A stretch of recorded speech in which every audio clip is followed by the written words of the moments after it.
মুস্তাফা ডাকি তোমরা যে সমস্ত ব্যাপার নিয়ে রাস্তায় রাস্তায় আলোচনা করো, তোমরা কখনো বাড়িতে যাবার পরে আলোচনা করো, কখনো মসজিদে আসার পরে তোমরা আলোচনা করতে আছো, এইরকম আলোচনা থেকে তোমরা যদি চুপ হয়ে যাও তো ভালো হয়।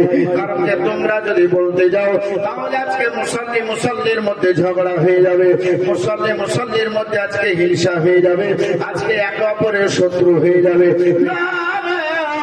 এইরকম ভাবে মুসল্লির মধ্যে শত্রু হয় নবী আমি এটা কখনো চাই না।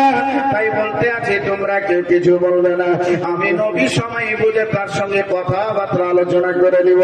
আমার মুসলমান বাচ্চা ভাইয়েরা কথাটা এইভাবে বলে দেওয়ার পরে আমার নবী মুস্তাফা সময় মোতাবেক তাকে দেখেও ডাকছে, নামাজ পড়া হলো। এবার সালাম যখন মসজিদ ফিরিয়েছেন মানে নামাজ শেষ, নামাজ যখন শেষ হয়ে গেছে ও স্বামী দেখেন ওঠার পরে এবার মসজিদ ছেড়ে চলে যেতে যাই। আমার নবী মুস্তাফা বলতে আছেন, ও সালমান লাব্বাইকা ইয়া রাসূলুল্লাহ ফিদাকা বিআমরি, আপনার পদতলে বাপমা কুরবান হয়ে বলে তুমি আজকে যাবে না, আজকে তুমি বসবে, তোমার সঙ্গে দুটো কথাবার্তা আলোচনা করো। ও সাহাবী বলতে আছেন আমি চুপচাপ বসে গেলাম। নবী মুস্তাফা দোয়া সমাপ্ত করলেন, নবী আমার যখন হাতটা তুলে দোয়া করলেন ওই জায়গায় যত সাহাবীরা ছিল সবাই মিলে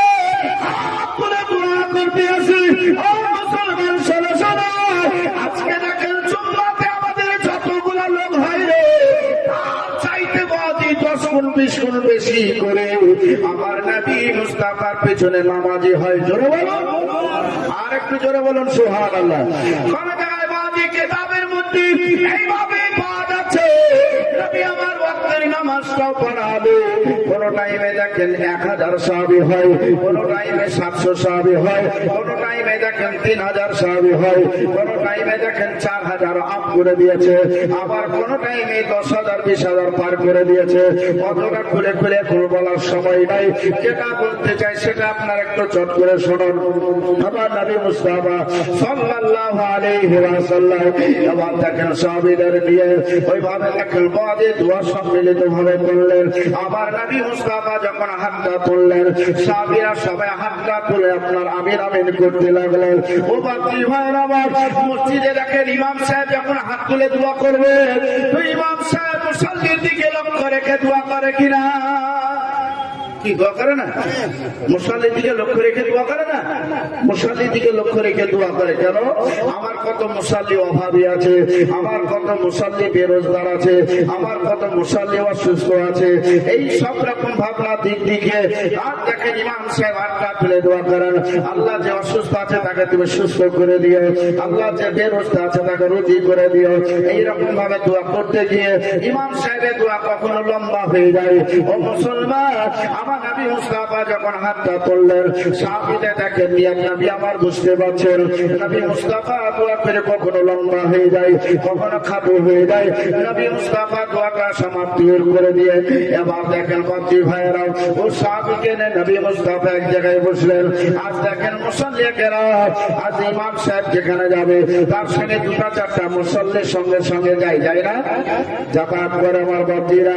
এইরকম ভাবে দেখেন কয়েকটা মুসল্লি যখন বসলো সাহাবায়ে কেরাম বসলেন, ওর সঙ্গে সঙ্গে আরো কিছু সাহাবীরা বসে গেলেন। কারণ যে নবী মুস্তাফা কোনোদিন এইরকম ভাবে বলেন না, কিন্তু আজকে সালমা সাহাবীকে বসতে বললেন। কারণটা কি? এর কারণটা জানার জন্য আজকে দেখেন যত সাহাবায়ে কেরাম ছিলেন সবাই বসে গেলেন।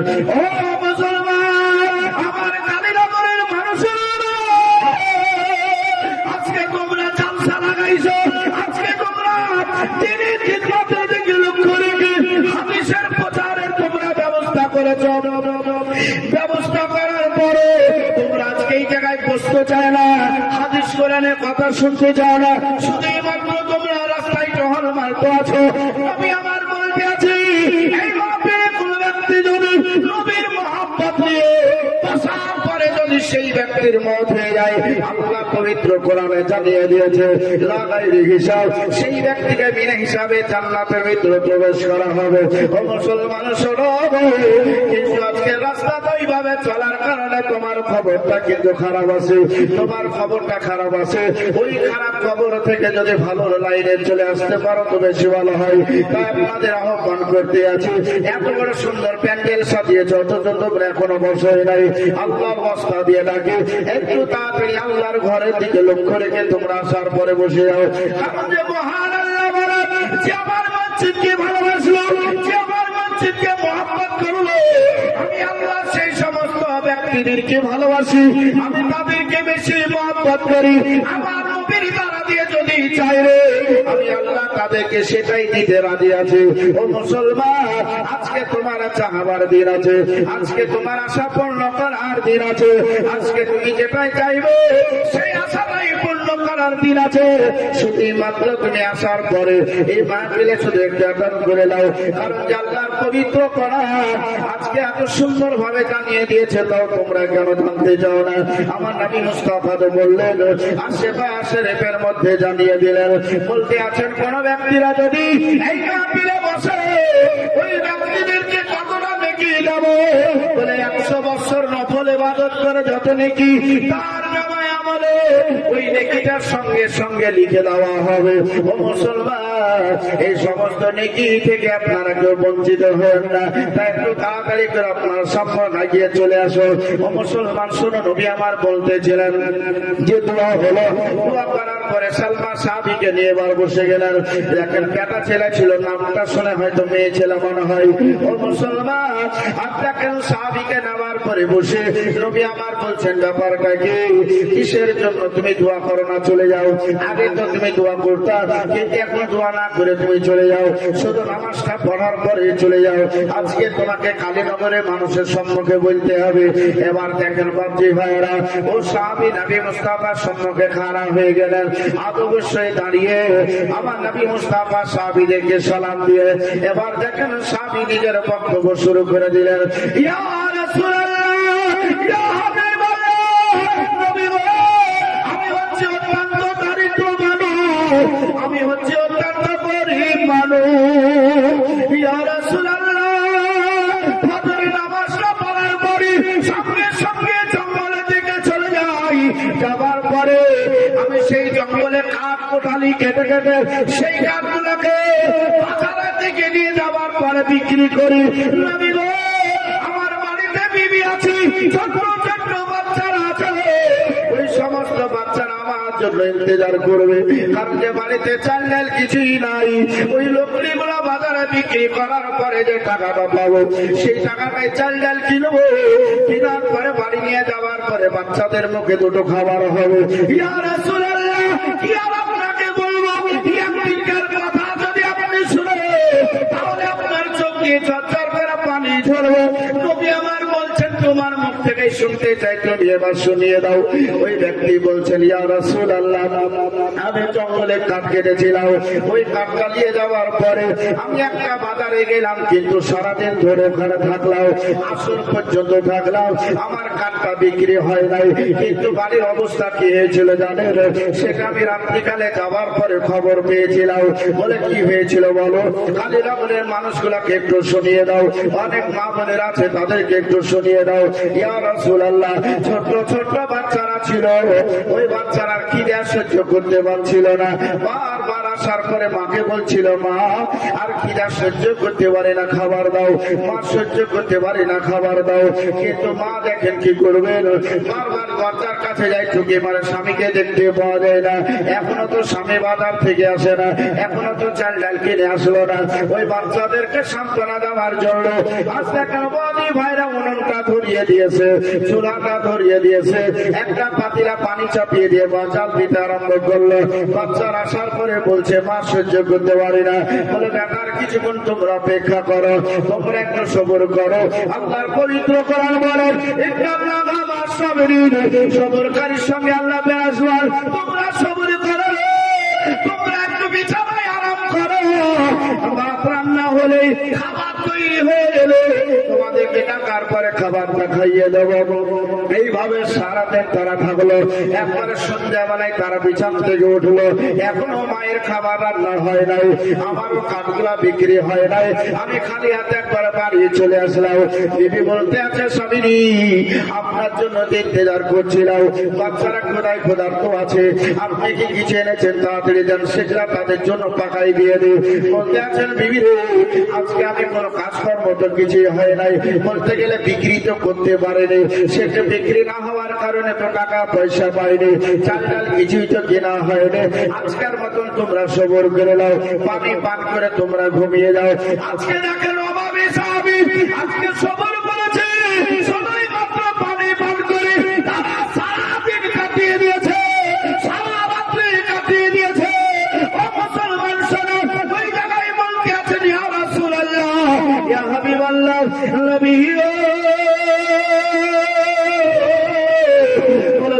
এই কারণে দোয়া করতে পারি না, কারণ যে আপনি যখন হাতটা তুলে দোয়া করেন, অনেক সাহাবীর অনেক নিয়াত আছে, সেই নিয়াতের জন্য আপনার দোয়াটা কখনো লম্বা হয়ে যায়। ইয়া রাসূলুল্লাহ, আমার ছোট্ট ছোট্ট বাচ্চারা অপেক্ষা করে, ওই লোকগুলো আমি নিয়ে যাবার পরে বাজারে চেষ্টা করে বিক্রি করার, কিন্তু সেই সময় মোতাবেক বিক্রি করতেও পারি না। আসরে টাইমে আজান হয়ে যায়, আমি দৌড়ে এসে জামারটা শুধু মাত্র ধরে, আপনাকে কি আর বলবো নবী গো, ফজরের টাইমে জিকির আজকার আমি কিছুই করতে পারি না, আমি ফজরের জামাতটাই শুধু করি। জামাতের যে গুরুত্ব আছে সেই গুরুত্বটা করে নিয়ে আমি জঙ্গলে চলে যাই। আমার কাজগুলা রেডি করতে করতে এইদিকে মুয়াজ্জিন সাহেব মাইকে আওয়াজ দিতে আছে, হাইয়া আলাস সালাত হাইয়া আলাল ফালাহ। আমি সঙ্গে সঙ্গে আমি ওগুলা রেখে দিয়ে আমি জামাত করে নিয়ে আবার সেগুলাকে বাজার নিয়ে যাই। বাজার নিয়ে যাওয়ার পরে সেগুলাকে আমি বিক্রি করতে পারি না, আসরে আজান হয়ে যায়। ইয়া রাসূলুল্লাহ, বিক্রি করে নিয়ে চাল ডাল কিনি, আবার যখন রাস্তায় চলতে লাগি মাগরিবের টাইম হয়ে যায়। ইয়া রাসূলুল্লাহ, আমি জামাতটা করে দোয়া না করে তাড়াতাড়ি বাড়ির দিকে চলে যাই। আমার বাচ্চারা আমার বিবির অপেক্ষা করতে আছে, খাবার দিতে হবে। এইভাবে আমাদের জীবন যাপন চলছে। ইয়া রাসূলুল্লাহ, একদিন যদি কান্না কাটি তাহলে সেই দিন বাড়িতে চলা চলবে না। আমি এত অভাবী, এতগুলা সাহাবীর সম্মুখে বললাম, এতগুলা সাহাবীর সম্মুখে আমার বাড়ির খবরটা আপনি জানলেন।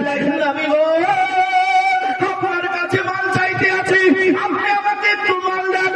নবী আমার বললে একবার যখন এইভাবে সাহাবী চাইলো, নবী আমার চোখটা বন্ধ করে আবার খুলে বলছেন, সাহাবী তুমি যেমন আছো তেমন থেকে যাও, তুমি যেমন আছো তেমন থেকে যাও, তুমি যেমন আছো তেমন থেকে যাও। ও সাহাবীকে মাল দেওয়া হলো না, ও সাহাবী আপনারা দেখেন মনটা খারাপ করে বাড়ি চলে গেলেন। আমার বাচ্চি ভাইরা এত অভাবী, আপনারা সাহাবীর নাম শুনেছেন, আইয়ুব আনসারী, এত অভাবী। বাবাজি ভাইরা বাড়িতে খাবার নাই, বাড়িতে কাপড় নাই, কিন্তু বাবাজি 5 ওয়াক্ত নামাজ ছাড়ে না, বাবাজি 5 ওয়াক্ত নামাজ কামাই করে না। আজকে দেখেন আল্লাহকে এত ভালোবাসে, আমার নবীর এত মোহাম্মত দিবানা, আজকে ইশকে ডুবে। আজকে দেখেন বাবাজি ভাইরা আমার একটাই কাপড়ে মিয়া বিবি অনেকদিন ধরে নামাজটা আদায় করেছিল। ও বাবাজি ভাইরা আমার পেটে খাবার বাইরে, শুধুই মাত্র আল্লাহ আল্লাহ রাসূলকে ভালোবাসি। আজকে দেখেন মসজিদে তারা জামাত করে নামাজ আদায় করলো, কিন্তু নামাজের আজকে গুরুত্ব আমরা দিই না, নামাজের আজকে গুরুত্ব আমরা করি নাই। আজকে মসজিদ সাহেব আযান দিচ্ছে আর আমরা গুরুত্ব করি নাই। ও মুসলমান সরব বলতে আছে, ইয়া রাসূলুল্লাহ, সবকিছুই শুনলেন, নবী আমার বলছেন তুমি যেমন আছো তেমন থেকে যাও। এই সাহাবী আপনার মনটা খারাপ করে বাড়ি চলে গেলেন। বাড়ি যাওয়ার পর বাবাজি ভাইরা বিবি জিজ্ঞাসা করতে আছেন, স্বামী রে আপনার মনটা খারাপ কিসের জন্য? বলছে, বিবি আমি নবী মুস্তাফার কাছে মাল চাইলাম কিন্তু দিল না, নবী আমার দিতে রাজি হলো না। বিবি দেখেন মাথায় হাতটা দিয়ে সান্ত্বনা দিচ্ছেন, স্বামী গো নিশ্চয় আপনার কোনো খারাপই দেখেছে তাই মাল দিতে রাজি হলো না, আপনি মনটা খারাপ করবেন না, নিশ্চয় নবী মুস্তাফা আপনাকে মাল অবশ্যই দেবে। এই বলে দেখেন বাবাজি তাদের রাত্রিটা কাটাইবে। বাবাজির আমার নবী আমার এই দিকে ডাকতে আছে, ও বাক্কার বলে তাড়াতাড়ি আমার সম্মুখে এসো। ওইদিকে ডাকতে আছে উমর, ওইদিকে ডাকতে আছে হযরত আলী। দেখেন সাহাবায়ে কেরাম উপস্থিত হলেন। ইয়া রাসূলুল্লাহ, কিসের জন্য আমাদের ডাকলে? নবী আমার বলতে আছেন, একজন সাহাবীর বলে খবরটা তো তোমরা শুনেছিলে, সেই দিকে লক্ষ্য রেখে নবী আমি বলতে আছি, আজকে মানুষের সম্পর্কে ঘটনাটা অবশ্যই প্রয়োজন আছে। মানুষ আজকে ইনকাম করে গো, আজকে মানুষ টাকা পয়সা ইনকাম করে, ওই ইনকামের দিকে লক্ষ্য রেখে একটু বলতে আছে। বলছে যাও, বলে কিছু মাল ধন নিয়ে গিয়ে তার বাড়িতে হাজির করো। সেই সময়কার মাল কি ছিল? সেই সময়কার মাল নবী মুস্তাফা তাকে বকরি দিয়েছিলেন। অর্থাৎ বকরির ঘটনা শুনে খারাপ মনে করবেন না, খারাপ মন্তব্য করলে আপনার ঈমান দুর্বল হয়ে যাবে। কারণ যে বকরির ঘটনা আপনি যখন ওই দিকে নিতে যাবেন, হযরতে দাউদ নবী আলাইহিস সালাতু ওয়াস সালামের জামানার দিকে বকরির ঘটনা পাওয়া যায়, বিশাল লম্বা চওড়া ঘটনা পাওয়া যায়।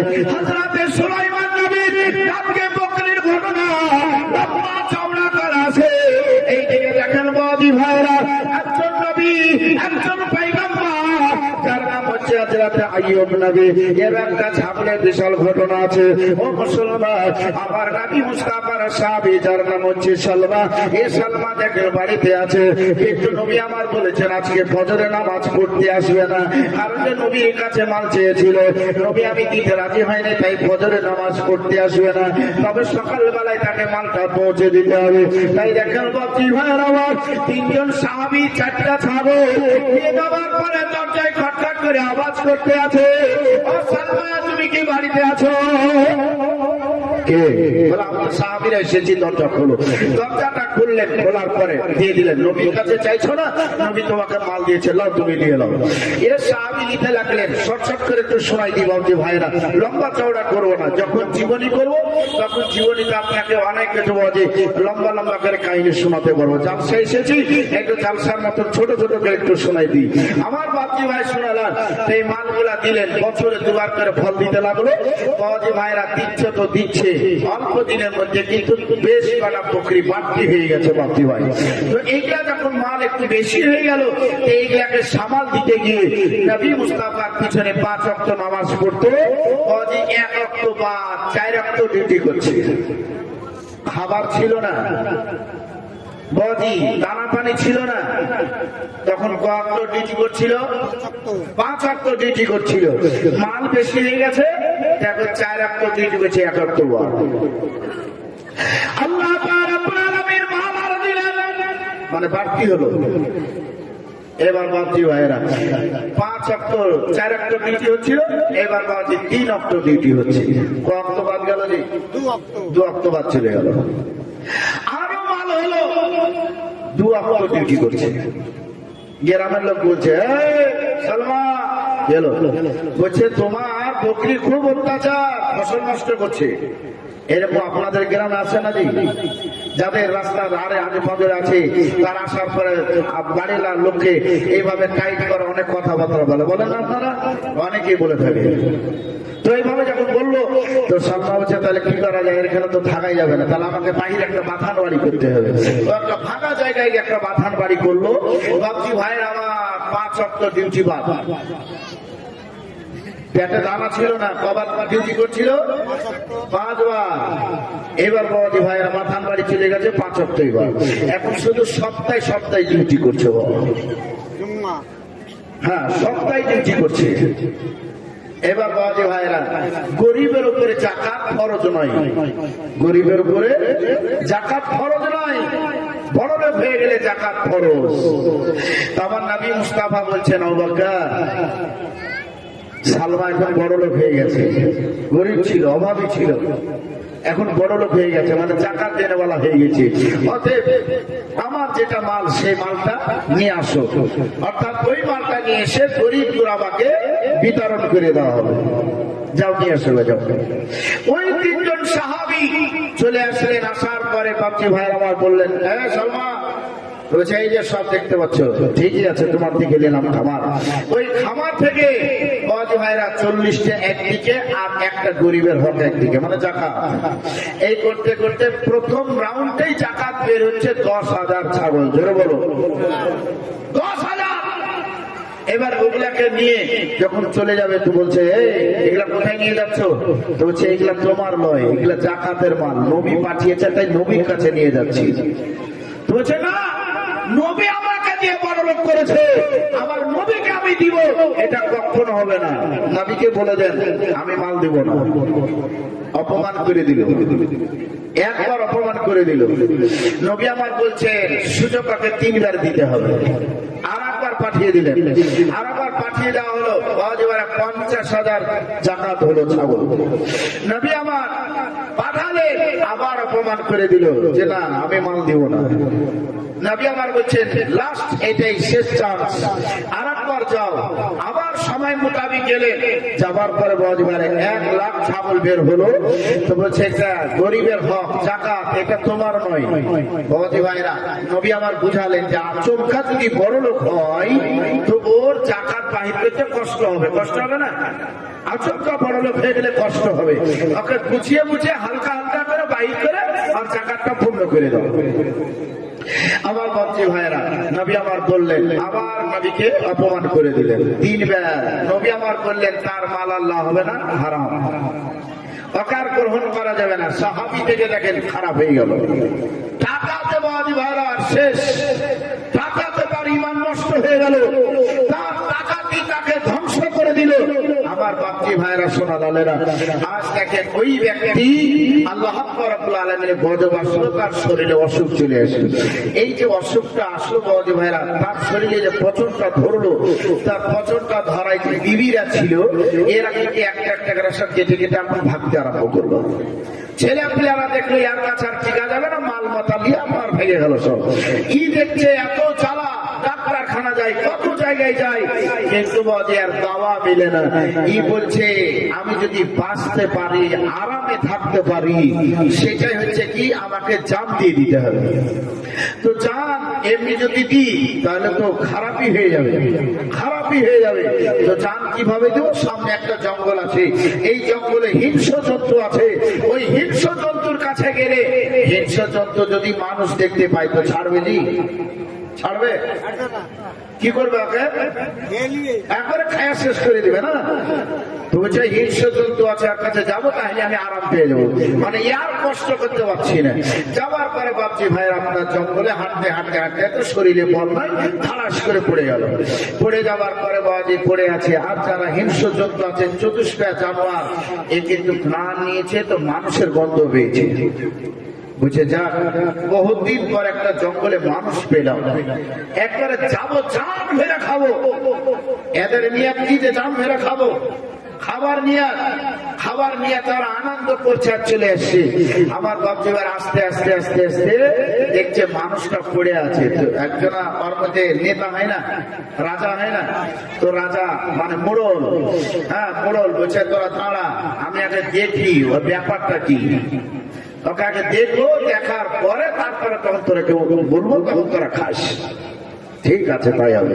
আমার বজ ভাইরা চলে আসলো। আসার পরে বাবজিরা রত্না দেখেন মাটিতে পড়ে আছে। ও হিংস্র যন্ত্র সিংহা সার করে তাকে শুনতে আরম্ভ করলাম। আমার বাবজি ভাইরা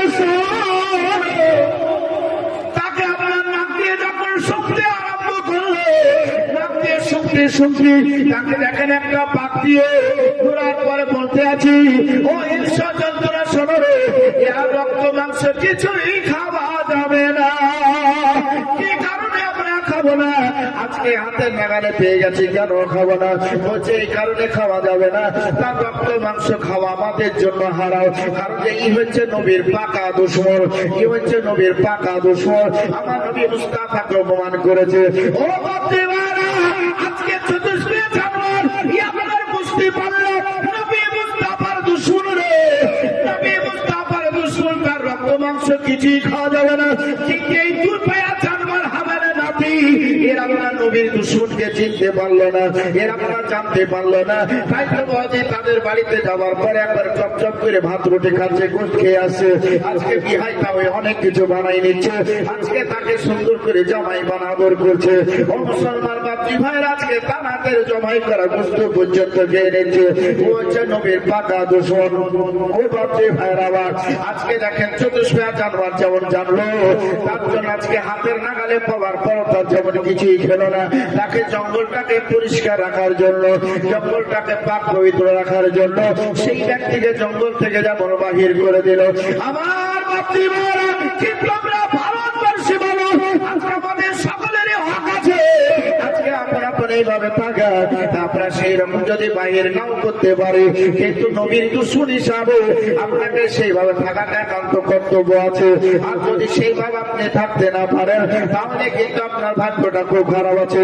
ও মুসলমান শোনো, আমার নবী মুস্তাফা বললেন, তোমরা যদি ইনকাম করো এইভাবে নিয়াত করে, আল্লাহ যদি আমাকে ইনকাম দেয় তাহলে আমি মসজিদ বানাবো, আল্লাহ যদি ইনকাম দেয় তাহলে আমি মাদ্রাসা বানাবো, আল্লাহ যদি ইনকাম দেয় তাহলে আমি এতিম গরিব গোরাবার বিয়ে শাদীর ব্যবস্থা করে দেব, আল্লাহ যদি ইনকাম দেয় তাহলে আমি এতিম সন্তানদের আমি শিক্ষায় শিক্ষিত করব, আল্লাহ যদি ইনকাম দেয় তাহলে আমার সন্তান আদিকে দেখবো, আল্লাহ যদি ইনকাম দেয় আমার বিবিকে আমি খুশি রাখবো, এইভাবে মা বাপকে খুশি রাখবো। এইরকম নিয়াত করে যদি আপনি ইনকাম করেন, তাহলে সেই ইনকামে আপনাকে জান্নাতে নিয়ে যাবে। আর ইনকাম যদি আপনি এইভাবে করেন, আল্লাহ যদি আমাকে ইনকাম দেয় তাহলে তো আমি কাজ লাগাবো, আল্লাহ যদি ইনকাম দেয় তো ভিআইপি একটা বাড়ি করবো, আল্লাহ যদি ইনকাম দেয় তাহলে পরে পার্টিতে যাওয়ার পরে, সম্মেলনে যাওয়ার পরে, আরো কত কত নাচ গান বাজনা আছে সেখানে যাওয়ার পরে পার্টিকে দেবো। এইরকম ভাবে যদি আপনি নিয়াত করেন, এই গরিব গোরাবাকে দেখবো না, এইরকম যদি নিয়াত করেন, তাহলে আপনার ওই টাকায় আপনাকে জাহান্নামে নিয়ে যাবে। ও মুসলমান, আমাদের হালাল ইনকাম যাতে হয়, আমাদের ইনকাম যাতে সঠিক পথের হয়ে যায়, আমরা যেই পথের প্রতীক আমার নবী চলতে বলেছেন সেই পথের প্রতীক যাতে আমরা হতে পারি, আল্লাহ রাব্বুল আলামিন আমাদের সকলকে যাতে তৌফিক দান করেন। সকলে পড়ি আমিন। আমার বাপজি ভাইরা, এই নবী মুস্তাফার কথা একটু আপনাদের সম্মুখে বলতে চাই। এই নবী মুস্তাফার সাথে দুই একটা কলি আপনাদেরকে বাবাজি ভাইরা শুনিয়ে তারপরে বাবা আমি ওয়াকিয়া দিকে চলে যাবো। একবার মহাপাতে দুরূদ শরীফ আল্লাহুম্মা সাল্লি আলা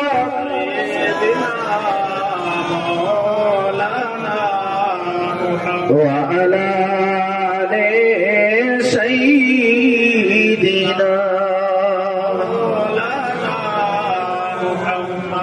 খোদা ইমান তো তকদীর জাগিয়ে দাও, তকদীর জাগিয়ে দাও, চোখ দিয়েছ তো নবী মদিনা দেখিয়ে দাও, চোখ দিয়েছ তো নবী মদিনা দেখিয়ে দাও। খোদা ইমান তো তকদীর জাগিয়ে দাও, চোখ দিয়েছ তো নবী মদিনা দেখিয়ে দাও, চোখ দিয়েছ তো নবী মদিনা দেখিয়ে দাও। মদিনা দেখার ইচ্ছা কার কার আছে? হাত তুলেন একটু দেখি। কি মদিনা দেখার ইচ্ছা নাই? কি একজনের ইচ্ছা নাই? হায় রে হায়, যাইতে না পারলো কমসে কম একবার দেখাই দিতেন। বাবাজির লোক দেখুক না দেখুক ওইটা বিশাল, আল্লাহ তো সবসময় দেখছেন। হ্যাঁ, আল্লাহকে একবার দেখিয়ে দিতেন যে আল্লাহ আজ আলেম সাহেব বলেছিল, আমি হাত তুলে দেখিয়ে দিয়েছি, পারিনি যেতে, তবে স্বভাবটা তো মিলত, স্বভাবটা পাওয়া যেত। আমার বাপজি ভাই ঠান্ডা, হাইরে হাত চাটতে গেলে বাবলের তল দিয়ে ঠান্ডা লাগবে, হ্যাঁ মুশকিলে পড়ে যাওয়া। বলছে সব কালে কিন্তু চলা যাবে, এটা ভাবছে না, না ওরকম নাই ভাববো। আমার মুসলমান শোনো, নবী মুস্তাফা সাল্লাল্লাহু আলাইহি ওয়াসাল্লামের দিকে লক্ষ্য রেখে আমি আগে দুটো কলি বলে দিই, তারপরে বাপজি ভাইয়েরা। কারণ যে এইভাবে জালসায় আলোচনা করতে গিয়ে গজলই পড়া হচ্ছে না, মানুষ বলছে কি ব্যাপার মুস্তাফা তো আগে গজল খুব গাইতো, কিন্তু এখন আর গাইছে না কেন? মানে গত রাত্রে ছিলাম বদিবার আপনার আলোচনা পাঠ করতে গিয়ে প্রথম থেকে শেষ পর্যন্ত 2 ঘন্টা বক্তব্য রাখুন, একটাও নাতের ওষুধ পড়াই হলো না। বলছে মুস্তাফা আবার পাল্টে গেছে নাকি? নাই, মুস্তাফা পাল্টায়নি, যে মুস্তাফা আছে সেটাই আছে। তাই দু একটা গজল না শোনালে হবে না, কারণ যে মা বোনেরা গজল শুনতে খুব ভালোবাসে। কেন ভালোবাসবে না? জি, নবীটা আমার সঙ্গে নিজেই ভালোবাসতেন, নিজের নামে যে নাটখানি হতো, শেষ সাইডে হতো, তো নবী আমার শুনতেন, আর তার বদলে কিছু পয়সা দিতেন। পয়সা সাহাবায়ে কেরাম শুনতেন, বাবাজি ভাইরা, আর কেউ আসতো শুনতেন, শুনতে ভালো লাগতো নবীর সামনে, ওখানে পয়সা দিতে। আমার বাবাজি ভাই শোনালাম তো ওই রকম। আজ যদি একটা না শোনায় তো আপনাদের ভালো লাগবে না। দুই একটা কলি শুনিয়ে দেখবে, জোরে বলো তো সুবহানাল্লাহ।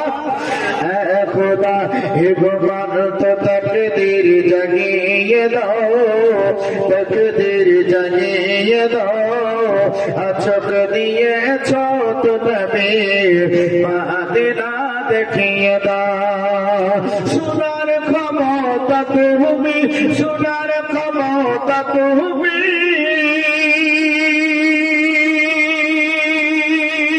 সোনার ক্ষমতা তুমি দিয়েছ আমায় খোদা,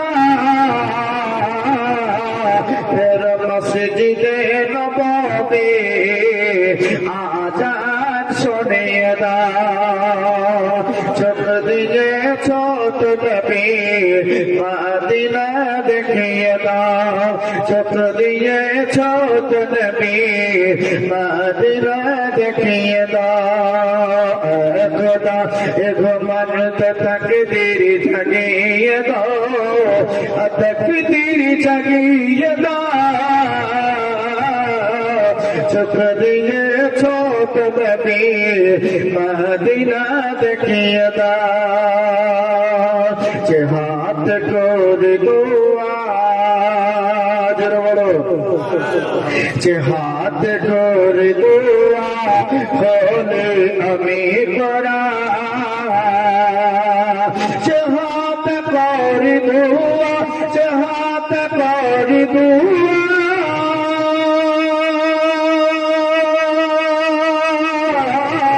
যে হাত করে দোয়া বলে আমি করা, সে হাত নবী রওজার জালে ধরে দাও, সে হাত নবী রওজার জালে ধরে দাও। বীর হয়েছে নবীর দুশ্মন উঠিয়েছে মাথা, বীর হয়েছে নবীর দুশ্মন উঠিয়েছে মাথা, আলা হযরতের মতন আবার কাউকে পাঠিয়ে দাও। আলা হযরতের মতন আবার কাউকে পাঠিয়ে দাও, চোখ দিয়েছ তো নবী মদিনা দেখিয়ে দাও, চোখ দিয়েছ তো নবীর মদিনা দেখিয়ে দাও। আল্লাহুম্মা সাল্লি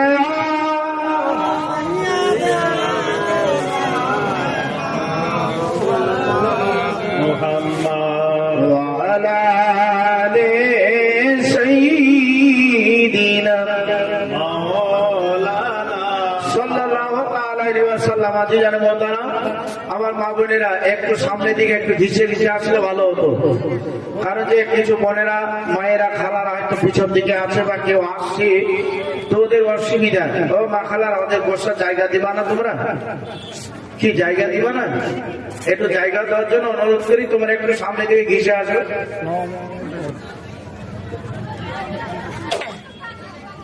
একটু অনুরোধ করে একটু সামনের দিকে আপনারা একটু আসেন না।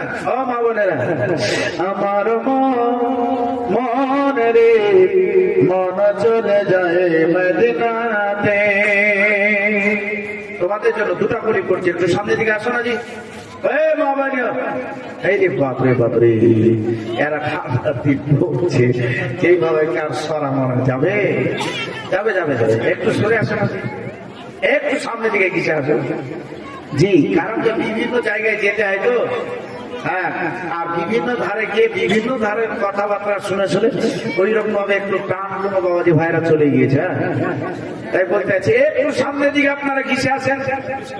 হ্যাঁ মা বোনেরা, এই সাইড দিয়ে আপনাদের সাইডে একটু জায়গাটা ছেড়ে দাও, ওরা সামনে দিয়ে হাঁটতে হাঁটতে হাঁটতে হাঁটতে করে সামনে আসার পরে বসে যাবে। হ্যাঁ কি বলছে? আমার মন রে মন চলে যায় মদিনাতে, পাখির মতো ডানা থাকলে, পাখির মতো ডানা থাকলে থাকলে যেতাম মদিনায়, সালাম করতাম আমি নবীজির রোজায়। কি নবী রোজায় পাখির মতো ডানা থাকলে আমরা সালাম করতাম না? সালাম করতাম। এখান থেকে তো সালাম করছি, ওটা তো আমি বলবো, তারপরে মুফতি সাহেব আছেন উনি তো বলবেন মোহাম্মদ ভাইয়েরা। তবে বলছি আপনারা শোনো কি বলছেন। আমার মন রে মন চলে যায় মদিনাতে, পাখির মতো ডানা থাকলে, পাখির মতো ডানা থাকলে যে মদিনায়, সালাম করতাম আমি নবীজির রোজায়। কত হাজি আসে কত হাজি যায়, আমরা শুধু বসে একা হিন্দুস্তানে কাঁদে হায় হায়। কত হাজি আসে কত হাজি যায়, আমরা শুধু বসে একা হিন্দুস্তানে কাঁদে হায় হায়। টাকা নাই পয়সা নাই, টাকা নাই পয়সা নাই, আমরা অসহায়, তুমি যদি না করো যাব মদিনায়। কি এই নবীকে আমরা ভালোবাসি না? এই নবীকে আমরা মহব্বত করি আমার বহদি ভাইয়েরা। কারণ যে নবী মুস্তাফা সাল্লাম বলছে যে আমাকে যারা ভালোবাসলো, আমাকে যারা মহব্বত করলো, আমি নবী মুস্তাফা তাদেরকে এতই ভালোবাসি, এতই ভালোবাসি, আমি তাদের চোখের পলকে পুলসিরাত পার করে তাদের ঠিকানা হচ্ছে জান্নাত। জোরে বলুন জান্নাত কটা? জি জান্নাত কটা শুনেনি আপনারা? জান্নাত হচ্ছে 8টা জান্নাত, আর জাহান্নাম হচ্ছে 7টা। 8টা হচ্ছে জান্নাত। বড়দি ভাইয়ের আপনারা শুনেছেন পুলসিরাত একদিন নয়, 2 দিন নয়, 30,000 বছরের রাস্তা হবে। আবার কোন জায়গায় 15,000ও লেখা আছে বলছে। তো 30,000 বছরে যে রাস্তা, তাই কোন একজন কবি বলছেন, যে একটা বলি তারপরে বড়দি ভাই বলবো আপনাদের সম্পর্কে। মুসলমান তো এই যে 30,000 বছরের রাস্তা, এটা চোখের পলকে আমার নবী মুস্তাফা পার করাবে। কার মারফতে জানেন? জিবরিলের পরের মারফত। জোরে বলুন জিবরিলের পরের মারফত। কারণ যে জিবরিলের একটা নয়, 2টা নয়, 300 জোড়া পাখা। 300 জোড়া পাখা। জিবরিল আমিন বলছেন যে দ্বিতীয় জোড়া যে আমি সাফ করব, এইরকম পৃথিবীতে জায়গাই নাই, জায়গায় নাই। এক জোড়া ব্যবহার করে আমি দ্রুত বেগে এই জমিনে কয়েকবার এসেছিলাম। আমার বাপজি ভাই শোনালাম, সেই জিবরিলের পরে মারফত পার করবে, চোখের পলকে পার করবে। আর পার করার পরে আমাদের স্থান হচ্ছে, জায়গা হচ্ছে জান্নাত। জান্নাত হচ্ছে 8টা। আমার নবী মুস্তাফা আপনাকে প্রথম স্টেপ কবরে উদ্ধার করবে। যেই ব্যক্তি কবরে উদ্ধার হয়ে গেল, তার সমস্ত বেড়া পার, তার আর কোনো চিন্তা থাকবে না, তার কোনো অসুবিধা থাকবে না। কেন থাকবে না?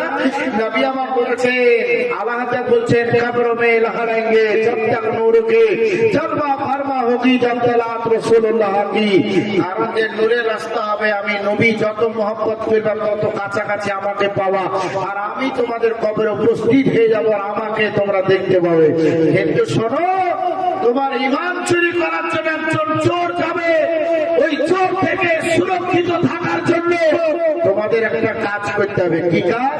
বলছে আমি তো আসবই, কিন্তু ওই চোর থেকে তোমার বাপ মার আত্মীয় স্বজনের ঈমানটাকে সুরক্ষিত রাখার জন্য ওই কবরটা যখন দুরুস্ত হয়ে যাবে, তখন কবরে তোমরা ফুল ভরিয়ে আযাব পাঠ করিও, তাহলে তার ঈমানটা সুরক্ষিত থেকে যাবে, আর আমি নবী কবরে চলে আসবো, আর আমি তাদের আরামের ব্যবস্থা করবো।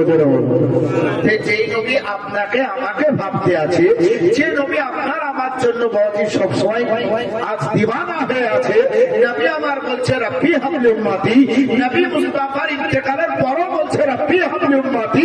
এই নবী মুস্তাফা যখন আমাদের জন্য ভাবছে, এই নবীর জন্য কি আমরা ভাববো না? আমরা ভাববো না যে আমার বাবাজি বারা ভাবতে হবে। কারণ যে বাবজি ভাই, 3টা মসজিদের কথা আপনারা শোনো। একটা মসজিদে যদি একবার আল্লাহ বলা যায়, তাহলে 50,000 আল্লাহর স্বভাব পাওয়া যায়। একটা মসজিদে যদি একবার আল্লাহ বলা যায়, তাহলে 70,000 আল্লাহর স্বভাব পাওয়া যায়।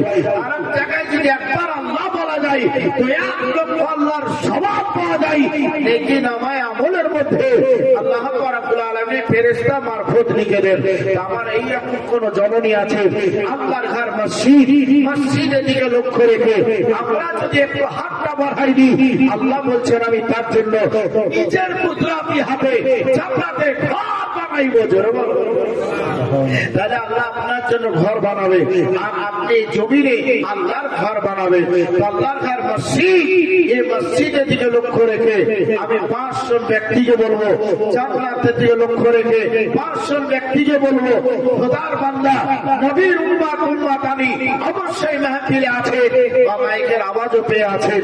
সুবহানাল্লাহ। সর্বপ্রথমে আজ মায়ের মুহাব্বত, মায়ের ভালোবাসাই এই মসজিদকে নবী আমার 12 তারিখে এই দুনিয়াতে এসেছিলেন। আমার নবীর 12 তারিখ পালন হয়।